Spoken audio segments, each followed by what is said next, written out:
अस्सलाम वालेकुम। पुलिस, बीबी आप तो बहादुर हैं। डाकू को आपने इतना मारा कि वो लहू लहान हो गया। औरत कांपते हुए, मुझे क्या पता था कि वो डाकू था।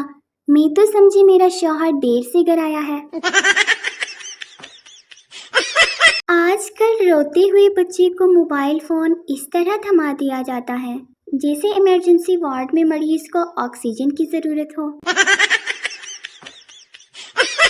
लड़कियों याद रखो, जब कोई लड़का कहे मैं तुम्हारे लिए चांद तारे तोड़ कर ला सकता हूँ तो समझ जाओ वो पक्का चर्सी है, क्योंकि सोटा लगाए बगैर आसमां का सफर करना नामुमकिन है। एक सरदार अपने 16 बच्चों के साथ दोस्त के घर खाने की दावत पर गया। दोस्त ने इतना बड़ा खानदान देखकर कहा, हया नहीं आई? सरदार, नहीं, उसका आज मैथ का पेपर है। पहला दोस्त, उदासी की क्या वजह है? दूसरा दोस्त, बीवी से झगड़ा हो गया था और उसने कहा था कि वो 10 दिन तक बात नहीं करेगी। पहला दोस्त, यार तुझे तो खुश होना चाहिए। दूसरा दोस्त, यार आज आखिरी दिन है।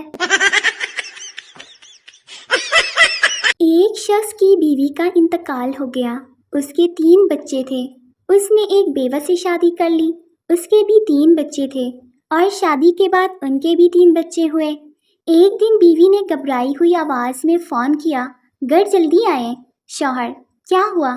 पहले मेरे बच्चों ने आपके बच्चों को मारा, फिर आपके बच्चों ने मेरे बच्चों को मारा और अब मेरे और आपके बच्चे मिलकर हमारे बच्चों को मार रहे हैं। एक साहिब ने 6 शादियां की, लेकिन हर शादी के बाद उसकी बीवी का इंतकाल हो जाता था, जिसके बाद कोई खातून उससे शादी करने के लिए तैयार नहीं हो रही थी। उस गांव में एक ऐसी खातून भी रहती थी जिसने 6 शादियां की थी और उसके 6 खावन भी शादी के बाद फौत हो गए थे। गांव के लोगों ने फैसला किया, क्यों ना हम इन दोनों की शादी करा दें और उसके बाद देखें दोनों में से कौन जिंदा रहता है। गांव के लोगों ने दोनों का निकाह करा दिया। अगले दिन देखा तो वो दोनों तो जिंदा थे, लेकिन वो मौलवी साहब इंतकाल कर गए जिन्होंने निकाह पढ़ाया था। मियाँ बीवी एक खेल खेलते हुए, बीवी, मैं अगर कलर का नाम लूँ तो तुम लेफ्ट दीवार को हाथ लगाना और अगर फ्रूट का नाम लूँ तो राइट दीवार को, और जो हार गया वो जीतने वाले की जिंदगी भर हर बात मानेगा। शौहर, फिर तो मैं ही जीतूंगा। बीवी, तो शुरू करते हैं। ऑरेंज। शौहर, 3 दिन से सोच में पड़ा हुआ है कि ये कलर बोली है या फ्रूट।